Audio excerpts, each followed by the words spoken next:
بسم اللہ الرحمن الرحیم۔ مبادئ الاصول التقسیم الثانی باعتبار الاستعمال ہے، سبق نمبر 7 میں خوش آمدید۔ آج کے سبق میں ہم حقیقت اور مجاز کی تعریف اور ان کا حکم پڑھیں گے۔ عبارت دیکھ لیں۔ اللفظ باعتبار استعمالہ فی المعنی الموضوع لہ او غیرہ و باعتبار استعمالہ مع انکشاف معناہ او استتارہ علی اربعۃ اقسام: الحقیقۃ والمجاز والصریح والکنایۃ۔ الحقیقۃ لفظ ارید به ما وضع له کالاسد للحیوان المفترس والصلاۃ للارکان المخصوصۃ حکمها وجود ما وضع له خاصا کان او عاما۔ المجاز لفظ ارید به غیر ما وضع له لمناسبۃ بینہما کالاسد للرجل الشجاع حکمه وجود ما استعیر له خاصا کان او عاما۔ ترجمہ دیکھ لیں۔ لفظ اپنے معنی موضوع لہو میں یا غیر معنی موضوع لہو میں استعمال کے اعتبار سے اور اپنے استعمال کے اعتبار سے ساتھ ساتھ معنی کے منکشف ہونے یا پوشیدہ ہونے کے اعتبار سے کل 4 قسم پر ہے: حقیقت، مجاز، صریح اور کنایہ۔ حقیقت ایسا لفظ ہے کہ مراد لیا جائے اس سے وہ والا معنی جس کے لیے اس لفظ کو وضع کیا گیا ہے، جیسا کہ اسد حیوان مفترس چیرنے پھاڑنے والے جانور کے لیے، اور صلاۃ ایسا لفظ ہے جو کہ ارکان مخصوصہ کے لیے۔ حقیقت کا حکم یہ ہے کہ اس چیز کا پایا جانا جس کے لیے اس لفظ کو وضع کیا گیا ہے، چاہے وہ لفظ خاص ہو چاہے وہ لفظ عام ہو۔ مجاز وہ لفظ ہے کہ مراد لیا جائے اس سے وہ والا معنی جس کے لیے اس کو وضع نہیں کیا گیا ہے، ایسی مناسبت کی وجہ سے جو حقیقی اور معنی مجازی کے درمیان ہو، جیسا کہ اسد شجاع یعنی بہادر شخص کے لیے،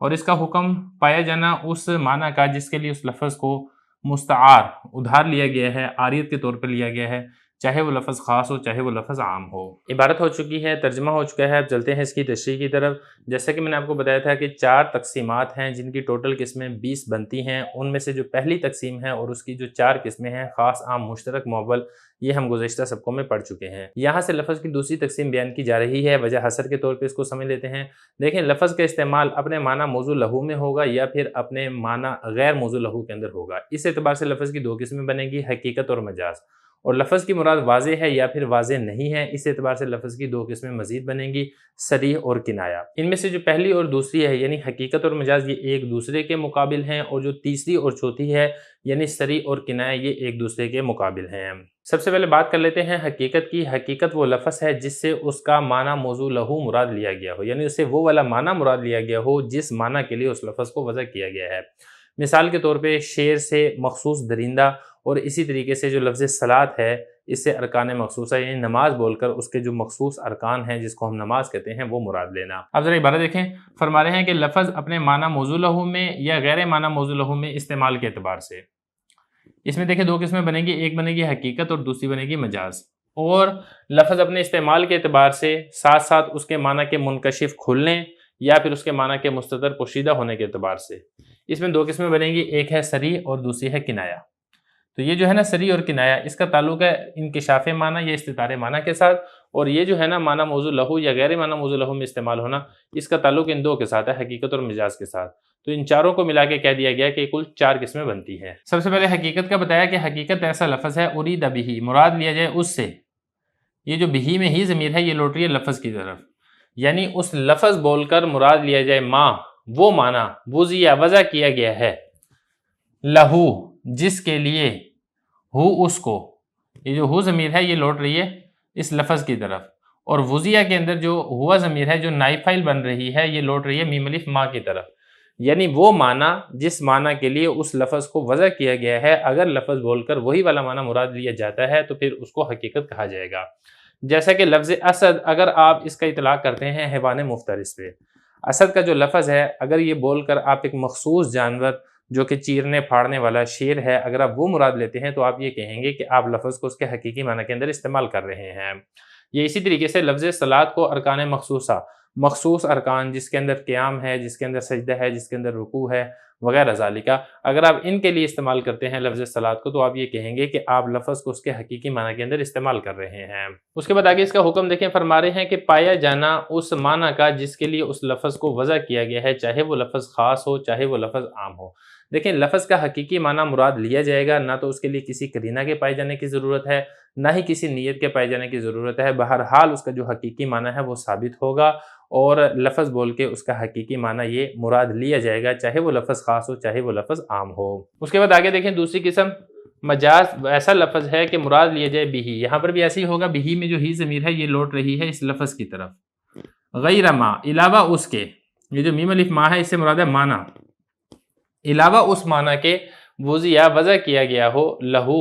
اس لفظ کو جس معنی کے لیے، یعنی لفظ کو جس معنی کے لیے وضع کیا گیا ہے، لفظ بول کر وہ معنی مراد نہیں لیا جا رہا ہے بلکہ اس معنی کے علاوہ کوئی اور معنی مراد لیا جا رہا ہو، تو پھر اس کو یہ کہا جائے گا کہ یہ مجاز ہے۔ لِمُنَاسَبَةٍ بَيْنَهُمَا، اب یہ وجہ بتائی جا رہی ہے کہ جب آپ لفظ بول کر حقیقی معنی چھوڑ کر مجازی معنی مراد لیں گے تو پھر حقیقی معنی اور مجازی معنی کے درمیان کوئی نہ کوئی مناسبت ہونی چاہیے، کوئی نہ کوئی تعلق ہونا چاہیے، تو تب آپ لفظ بول کر حقیقی معنی چھوڑ کر معنی مجازی مراد لے سکتے ہیں۔ اور اگر دونوں کے درمیان کسی قسم کی کوئی مناسبت نہیں ہے، کوئی ربط نہیں ہے، تو پھر وہاں پر آپ حقیقی معنی چھوڑ کر مجازی معنی مراد نہیں لے سکتے ہیں۔ اس کی مثال لے کر رہے ہیں جیسا کہ لفظ اسد کو آپ رجل شجاع کے لیے استعمال کریں۔ ابھی دیکھیں رجل شجاع ہے، یہ اسد کا حقیقی معنی نہیں ہے۔ لفظ اسد کو جو حقیقت کے طور پہ وضع کیا گیا ہے وہ تو وضع کیا گیا حیوان مفترس کے لیے، لیکن آپ حیوان مفترس جو اس کا حقیقی معنی ہے اس کو چھوڑ کر اس کے علاوہ رجل شجاع کے لیے جو استعمال کر رہے ہیں تو ہم یہ کہیں گے کہ آپ یہاں پر لفظ بول کر اس کا مجازی معنی مراد لے رہے ہیں، لیکن اس کے لیے ضروری ہے کہ رجل شجاع اور حیوان مفترس کے درمیان کوئی نہ کوئی مناسبت ہونی چاہیے، اور وہ مناسبت یہاں پر پائی جا رہی ہے، وہ ہے شجاعت،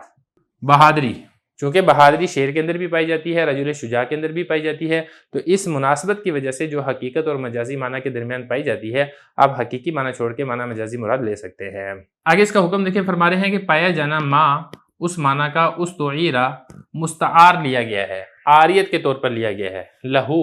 جس کے لیے اس لفظ کو، یعنی لفظ کا وہ حقیقی معنی نہیں ہے، لفظ کا وہ عاریت والا معنی ہے، تو وہ والے معنی یہ پایا جائے گا چاہے وہ لفظ خاص ہو چاہے وہ لفظ عام ہو، یعنی جو اس کا معنی مجازی ہے وہ ثابت ہوگا، خواہ وہ معنی عام ہو خواہ وہ معنی خاص ہو۔ لیکن مجاز کے حکم میں اور حقیقت کے حکم میں تھوڑا سا فرق ہے۔ حقیقت کے بارے میں آپ کو بتا چکا تھا کہ حقیقی معنی مراد لینے کے لیے نہ تو قرینہ کی ضرورت ہے نہ ہی نیت کی ضرورت ہے، لیکن مجازی معنی مراد لینے کے لیے یہاں پر دو شرطوں کا پایا جانا ضروری ہے۔ پہلی شرط تو یہی ہے کہ لفظ حقیقی معنی چھوڑ کر معنی مجازی کے اندر استعمال ہوتا ہو، اور دوسری شرط یہاں پر یہ ہے کہ حقیقی معنی اور معنی مجازی کے درمیان کوئی نہ کوئی مناسبت پائی جانی چاہیے، تب آپ حقیقی معنی چھوڑ کر مجازی معنی مراد لے سکتے ہیں۔